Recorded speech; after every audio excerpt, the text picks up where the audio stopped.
Let's do question number 2। हाँ जी, question number 2 पढ़ते हैं। सो क्वेश्चन नंबर 2 क्या बोल रहा है? So there is a researcher obtained the following results। तो एक रिसर्चर को थोड़ा सा उसने डेटा गैदर किया, उसको कुछ डेटा मिला, और जो डेटा मिला वो क्या कर रहा है, किस चीज की स्टडी कर रहा है? Relationship between school drop out rates of a district, कि एक डिस्ट्रिक्ट में स्कूल्स में कितने बच्चे ड्रॉप आउट कर रहे हैं।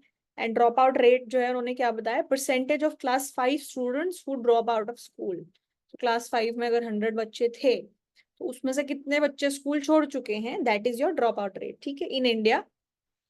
एंड व्हाट बेसिकली वो किस चीज का रिलेशनशिप फिगर आउट करने की कोशिश करें? Drop out rate in the district in a school, and उस डिस्ट्रिक्ट की पर कैपिटा इनकम कितनी है, उस डिस्ट्रिक्ट में एजुकेशन पे कितना एक्सपेंडिचर हो रहा है।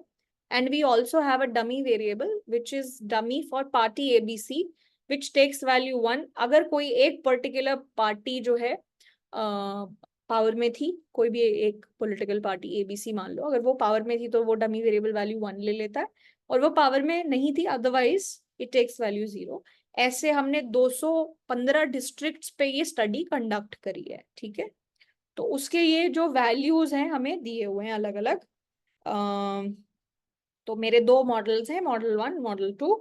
और पहले मॉडल में इंटरसेप्ट है, पर कैपिटा इनकम है डिस्ट्रिक्ट की, डिस्ट्रिक्ट का एक्सपेंडिचर ऑन एजुकेशन है, पॉलिटिकल पार्टी वाला डमी है, और ये उस मॉडल की आर स्क्वायर वैल्यू, और ये यहाँ पे टीएसएस लिखा हुआ है, ठीक है। एनीवेज, और इधर जो ब्रैकेट में चीजें लिखी हुई है वो क्या है? P values. इन्होंने खुद ही हमें एक्सप्लिसिटली मेंशन कर दिया है कि these are my p values in the parenthesis, ठीक है। ये सिस्टम है इनका। अब इन्होंने इसके बेसिस पे हमसे कुछ सवाल पूछे हैं, सो एक एक करके हम उन क्वेश्चंस का जवाब दे देते हैं, ठीक है। तो फर्स्ट क्वेश्चन है, what are a priori expected sign of coefficient of district expenditure on education and Y. So मान लो ये B1 है, ये B2 है, ये B3 है, ये B4 है, ठीक है। अब इन्होंने हमसे पूछा है कि आप क्या एक्सपेक्ट कर रहे हो कि डिस्ट्रिक्ट एक्सपेंडिचर ऑन एजुकेशन जो है, सो बेसिकली B3 जो है उसका एक्सपेक्टेड साइन क्या है और क्यों, and why, and what is the p value of this coefficient in this model. इस मॉडल में पी वैल्यू क्या है, ठीक है। सो चलो फिर बताओ कि व्हाट डू यू एक्सपेक्ट।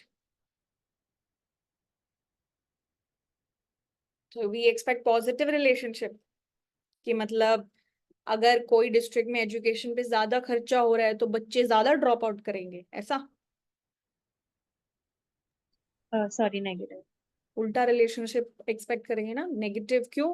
क्योंकि हमारा एक्सपेक्टेशन ये है कि किसी भी डिस्ट्रिक्ट में अगर एजुकेशन पे ज्यादा एक्सपेंडिचर हो रहा है तो probably the case is the students are going to get better facilities, washrooms will be nice, there'll be separate washroom for girls and boys, there'll be some expenditure being done on food or books or general improvement in the school facilities। तो जितना ज्यादा improvement अगर आप education पे करोगे, teachers में भी better higher करोगे, या उनको एक्स्ट्रा ट्यूशन दी जा रही हैं, या उनको कोई वोकेशनल ट्रेनिंग दी जाएगी, ये सारी जो भी चीजें पॉसिबल रीजंस हो सकते हैं that you can get if there are more funds for education, so you will expect students to drop out less, right?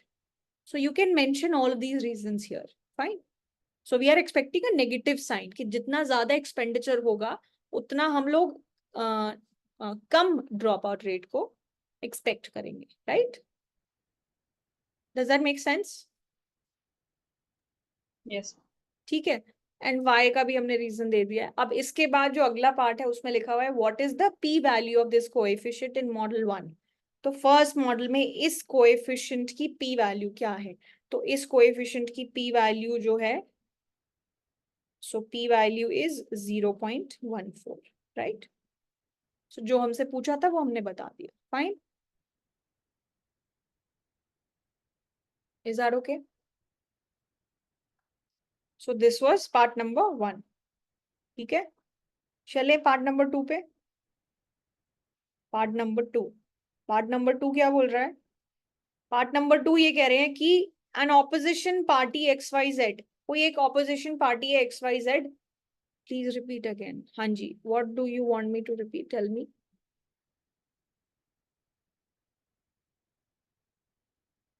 So we are expecting negative sign between district का expenditure on education and the dropout rate. And why? Because हमें यही expect करें, जितना ज्यादा expenditure होगा education पे, उतने ज्यादा बच्चे जो है कम ड्रॉप आउट करेंगे, बिकॉज थोड़ा ज्यादा इन्वेस्टमेंट हो रही है एजुकेशन पे, बेटर फैसिलिटीज मिल रही हैं, थोड़ा बेटर इम्प्रूवमेंट का स्कोप है, बच्चों को लगता है कि पढ़ाई करके they can get a better future, so they will drop out less. This is what we are expecting. And the p value which was given in the bracket in the first model, it was 0.14. So ma'am, that p value part in question on please. आपको पूछा है ना कि first model में इस coefficient B3 की model 1 में p value क्या है, तो हमारे को ब्रैकेट में जो वैल्यूज दी हुई है वो p वैल्यूज हैं, तो वो p वैल्यू मैंने लिख दी यहाँ पे 0.14. That's all.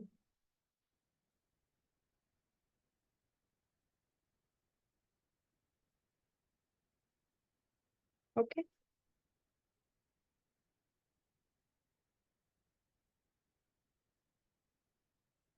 Fine, say yes और no.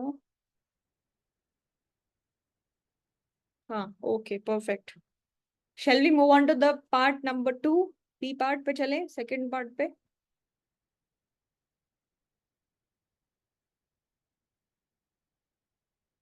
Chalo, okay. What is part number 2 saying? Part number 2 is saying the following. There's an opposition party XYZ and they claim that whenever party ABC comes to power, the school dropout rate increases. तो ये जो opposition party है ये जो है बोलती है कि जब भी एबीसी पार्टी पावर में आती है ना तो स्कूल ड्रॉप आउट रेट बढ़ जाते हैं. तो क्या ये क्लेम वैलिड है कि नहीं है, तो बताओ फिर क्या करना चाहिए इसमें. ये क्लेम वैलिड है कि नहीं है, ये हम लोग कैसे चेक करेंगे.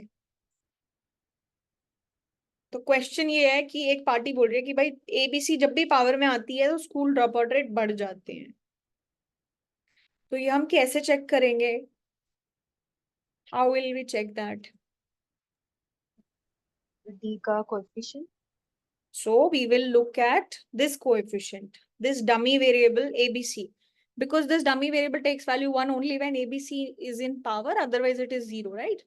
तो ये जो कोएफिशिएंट है B4, अगर ये सिग्निफिकेंट आ रहा है और ये पॉजिटिव भी है, सो ये तो हमें दिख ही रहा है ये पॉजिटिव है, राइट. तो ये कोएफिशिएंट पॉजिटिव है, राइट. तो ये पॉजिटिव है तो इसका क्या मतलब है कि अगर base category which is some other party in power then the category which we are considering which is ABC, उन दोनों के बीच में ड्रॉप आउट रेट में डिफरेंस कितना होगा 0.002. सो दैट मीन्स जब पार्टी एबीसी पावर में थी तो ड्रॉप आउट रेट 0.002% पॉइंट जितना भी था उतना ज्यादा था. और ये जो कोएफिशिएंट है this is significant also because इसकी पी वैल्यू कितनी छोटी है, तो मेरी जो सिग्निफिकेंस वैल्यू होती है 0.05 उससे तो ये बहुत ज्यादा छोटी है. तो this coefficient is significant, yes और no. Yes. Right. And if this coefficient is significant what does that mean, कि ये जो क्लेम कर रहे हैं कि जब भी एबीसी पार्टी पावर में आती है तो ड्रॉप आउट रेट बढ़ जाता है कि नहीं, तो is that a valid claim.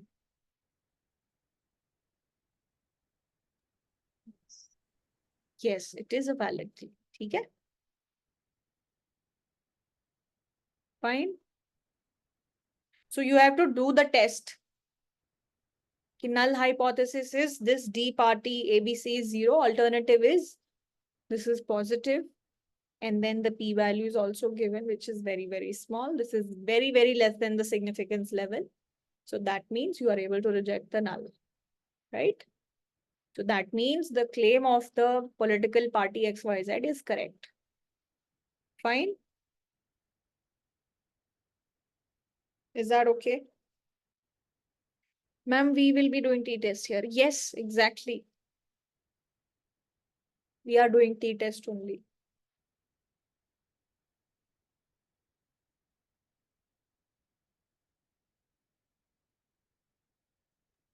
Ma'am, can't we say that the because the coefficient is so small, the difference is very small. So can't we say कि इतना ignore कर सकते हैं? Like the difference is not much. No, but they are not saying कि practically ये significant है या नहीं है. दे आर आस्किंग अस कि whether it's a valid claim और नॉट, चाहे चेंज कितना भी कम हो. Okay, so the only thing matters कि उसका coefficient स्टैटिस्टिकल positive होना चाहिए. सिग्निफिकेंस. Okay. नहीं नहीं नहीं, the only thing that matters is not the positive sign, but the positive sign with the significance, with the statistical significance, Okay. right? Ananya, इसमें आपको standard error निकालने की जरूरत ही नहीं है. आपको डायरेक्टली पी वैल्यू दी हुई है. जब आपको डायरेक्टली पी वैल्यू दी हुई है तो आप अपनी लेवल ऑफ सिग्निफिकेंस से इसको कंपेयर करके चीजें कर सकते हो. You don't need to worry about what is the standard error, right?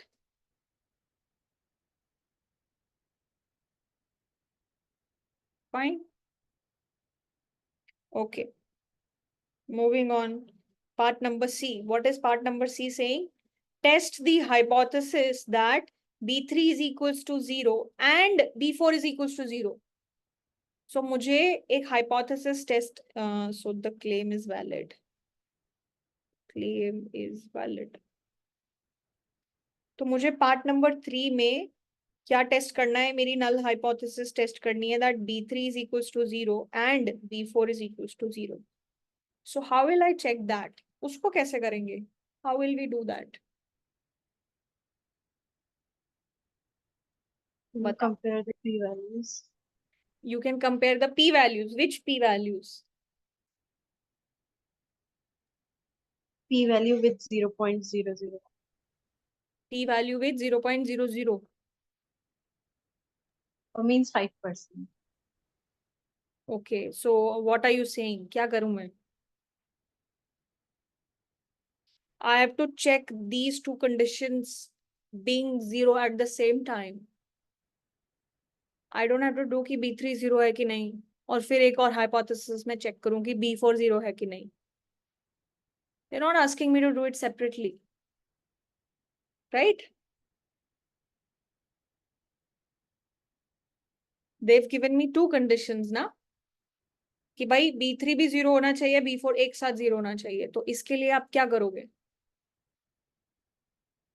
I will do the restricted least square, right? Which is मेरा एक restricted model है, which is this, जहां पे मैं B3 और B4 इन दोनों को 0 रख दूंगी, तब मेरा ये मॉडल बनता है ना, right? This is my restricted model ना, and this is my unrestricted model. Yes or no? So मेरी alternative क्या हो जाती है? B3 and B4 not equal to 0 at the same time.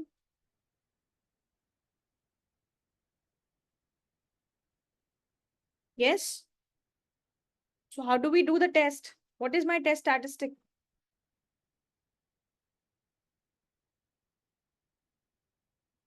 यहाँ पे मेरा टेस्ट स्टैटिस्टिक क्या होता है? F is equals to, what should I do? This is my R square restricted model में से.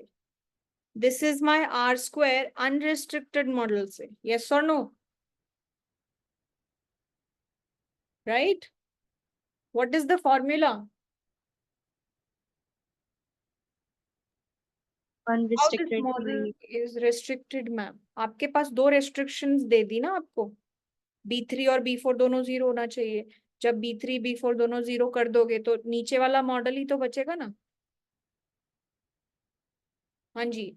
आपका टेस्ट स्टैटिस्टिक क्या होता है? R square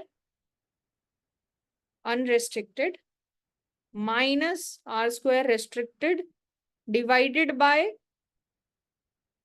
number of restrictions ना.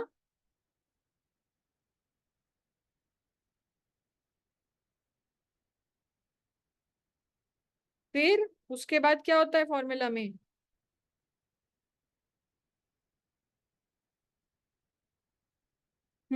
बताओ. 1 minus R square which one? Unrestricted. Divide किससे करते हैं? n minus k of unrestricted. सो के ऑफ अनरेस्ट्रिक्टेड, और के क्या है? Number of parameters.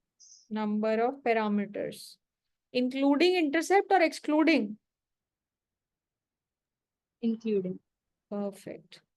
तो ये मेरा टेस्ट स्टैटिस्टिक होगा, right? And this is going to follow F distribution, जिसकी degrees of freedom of numerator क्या होगी? ये नंबर ऑफ रेस्ट्रिक्शन। यहाँ पे कितनी रिस्ट्रिक्शंस है मेरे पास? 2. हमें 2 नंबर, एंड जो नीचे मेरी डिग्रीज ऑफ फ्रीडम है वो क्या हो जाएगी? n माइनस के। तो what is my n here? Have they given me n? Yes, 215 districts की बात हुई है, राइट? n माइनस के। मेरा जो अनरिस्ट्रिक्टेड मॉडल है वहां पे मेरे को 4 पैरामीटर्स एस्टिमेट करने हैं, तो k वैल्यू कितनी हो गई? 4। तो n में से 4 माइनस करेंगे तो कितना आएगा? 215 में से 4 माइनस किया तो 211, राइट? यस और no? So what are you going to do now? क्या करोगे अब? अब हम लोग इस वैल्यू को निकालेंगे, है ना? तो एफ कैलकुलेटेड क्या आएगा? R square unrestricted. R square unrestricted कितना दिया हुआ है? 0.9452 माइनस आर स्क्वायर रेस्ट्रिक्टेड कितना है? 0.8952 divided by number of restrictions कितने हो गए? 2 divided by 1 minus 0.9452 divided by 211। जरा इसको कैलकुलेट करके बताओ कि क्या आएगा? 96.264. Final answer? Yes, ma'am. Finally. 96.262। 264. Okay. 264. 264, okay, I am believing you. ठीक है, ओके। एनीवेज, सो एफ कैलकुलेटेड ये वैल्यू आ गई। फिर उसके बाद क्या करेंगे? मेरी ये वैल्यू है तो मैं क्रिटिकल वैल्यू निकाल सकती हूँ। मैं एफ क्रिटिकल निकालूंगी, 0.05 पे निकाल लो। When degrees of freedom of numerator is 2 and denominator is 211। तो फिर अब क्या करें? कहाँ जाएंगे हम लोग? एफ टेबल पे जाएंगे। अब आपकी जो एफ डिस्ट्रीब्यूशन की टेबल थी वो यहीं पे दी हुई है, तो एफ डिस्ट्रीब्यूशन की टेबल जो है वहां पे आप क्या करोगे? Degrees of freedom of numerator is 2। Numerator numerator में वैल्यू जो है degrees of freedom is 2, denominator में कितनी वैल्यू है? यहाँ पे 20 आई वैल्यू। फिर यहाँ पे 50 60 20 कहाँ गया ये? हाँ, 60 120 200। हमारी जो वैल्यू है वो 211 है। So let's, this is the closest to 200, right? और डिग्रीज ऑफ फ्रीडम 2 है यहाँ पे, तो मुझे एक्चुअली कहाँ पे देखना है? Here, I have to look here, right? और मेरी मान लो 1% लेवल ऑफ सिग्निफिकेंस है, तो नंबर क्या आ जाएगा? 4.71। 5% हुई तो 3.04 आ जाएगा, राइट? तो मेरा बड़े से बड़ा नंबर भी कितना आ रहा है? 4.71। This one? यस और no? Right? So the number that we are getting here, this, अगर इसको मैं 1% पे भी चेक करूं तो वो कितना आ रहा है? 4.07। ये मेरी क्रिटिकल वैल्यू है। Now this is my critical value, this is my calculated value. So F calculated is very very greater than f critical, right? So what is my decision? We will reject the null. What is my null? Null hypothesis क्या बोलती है? Restrictions are valid. So restrictions are not valid in this case, right? So The restrictions are not valid in this case.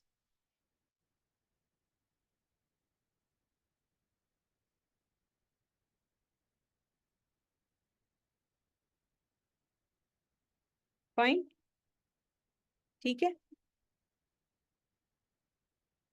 सो हमने joint hypothesis check करी और हमें पता चला कि ये जो नल है ये रिजेक्ट हो जाएगी, ठीक है।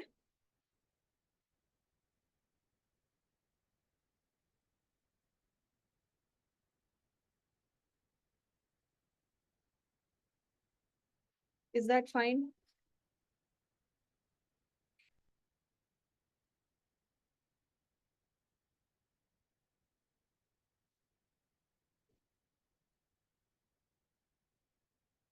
हाँ जी, ठीक है, चले आगे।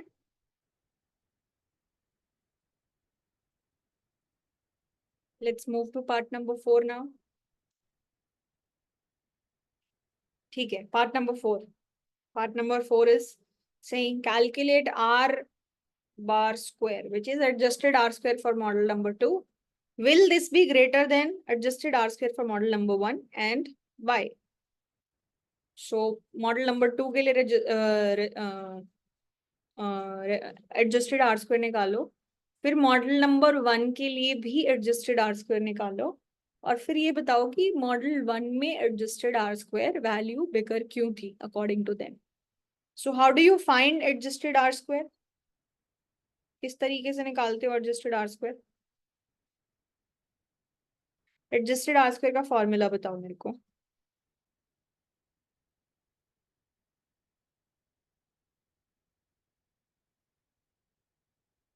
What is the formula? One minus R square, क्या किससे मल्टीप्लाई करूं? n-1 n-1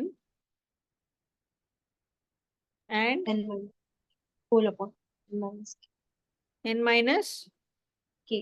के, ठीक है। ये मेरा एडजस्टेड आर स्क्वायर का फॉर्मूला होता है। तो मेरे को आर स्क्वायर वैल्यू दी हुई है, तो कैन आई डू दैट? तो मॉडल नंबर 2 में सो मेरा टोटल एन वैल्यू जो है हर केस में वो कितना है? 215, ठीक है।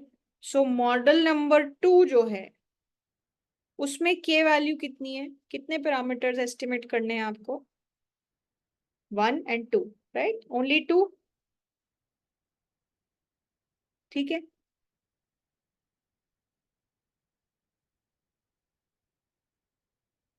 Yes, and what about model number 1? यहाँ पे कितने पैरामीटर एस्टिमेट करने हैं? 4,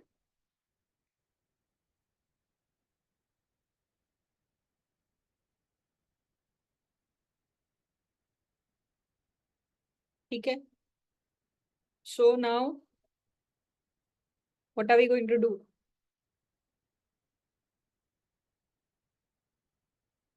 आर स्क्वायर जो है इस मॉडल की क्या थी? 0.8952, और इसकी आर स्क्वायर वैल्यू क्या थी? 0.9452, right. So can I figure it out?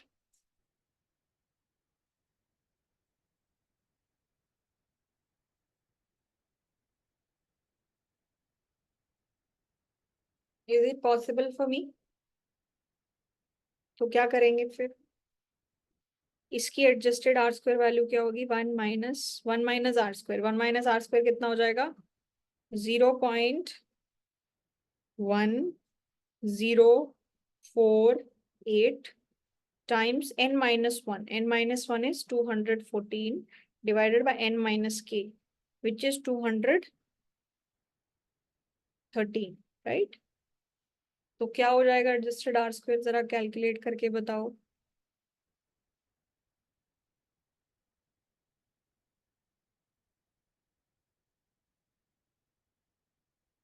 214 divided by 4, so 211. What do you get?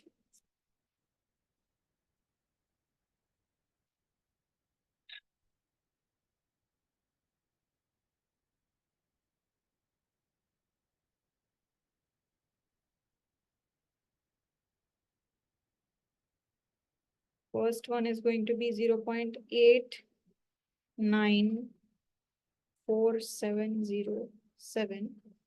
The other one is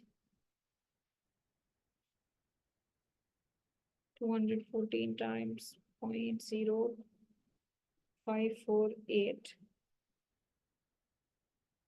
divided by 211, and then I'll subtract 1 from here. So that gives me 0.94442. This is what I get, right? 8948. This is what we get, right? So we figured out the values, that is first thing. तो values तो हमने निकाल ली हैं. अब उसके बाद उन्होंने हमसे एक क्वेश्चन और पूछा हुआ है कि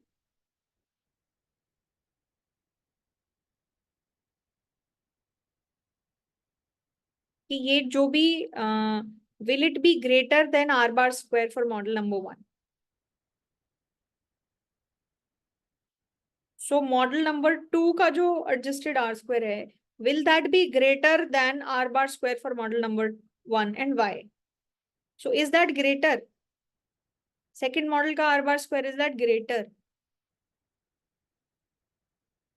No.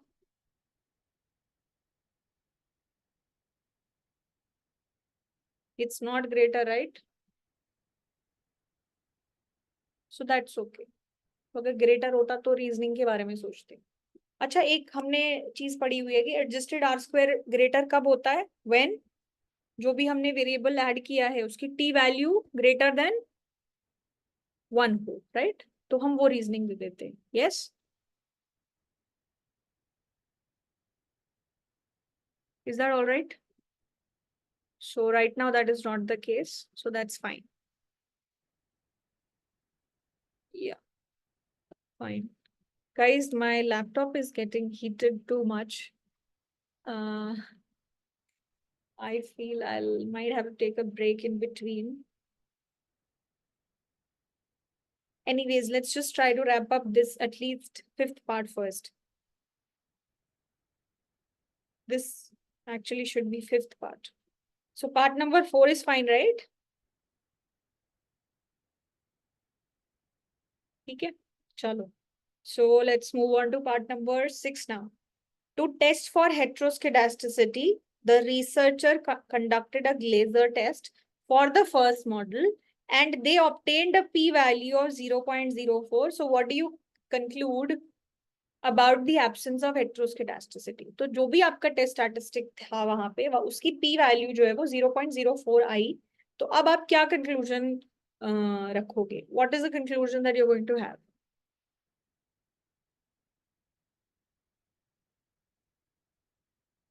सो पी वैल्यू जो आपकी आई है वो कितनी आई है? 0.04, राइट? सो मैं उसको अपनी अल्फा वैल्यू से कंपेयर करूंगी. मेरी अल्फा वैल्यू कितनी है? 0.05. अगर मेरा लेवल ऑफ सिग्निफिकेंस 5% है, so this p value is smaller than that, right? So will I be able to reject the null or not? I will be able to reject the null. And what is my null in Glaser test? That there is no heteroscedasticity, right? Null is there is no heteroscedasticity. Alternative is there is heteroscedasticity. Yes or no? Right? तो अब उसके बाद क्या करेंगे? So I am able to reject my null. So does that tell me that there is heteroscedasticity in this model? Yes. Yes, there is heteroscedasticity in this model because आप नल को reject कर पाए हो. ग्लेजर टेस्ट में जो हमारी null hypothesis होती है वो ये होती है कि there is no heteroscedasticity, right? So this is what we are going to do. So there is some evidence of heteroscedasticity. Yes, Glaser test is in the syllabus. Fine. So this was my question number 2.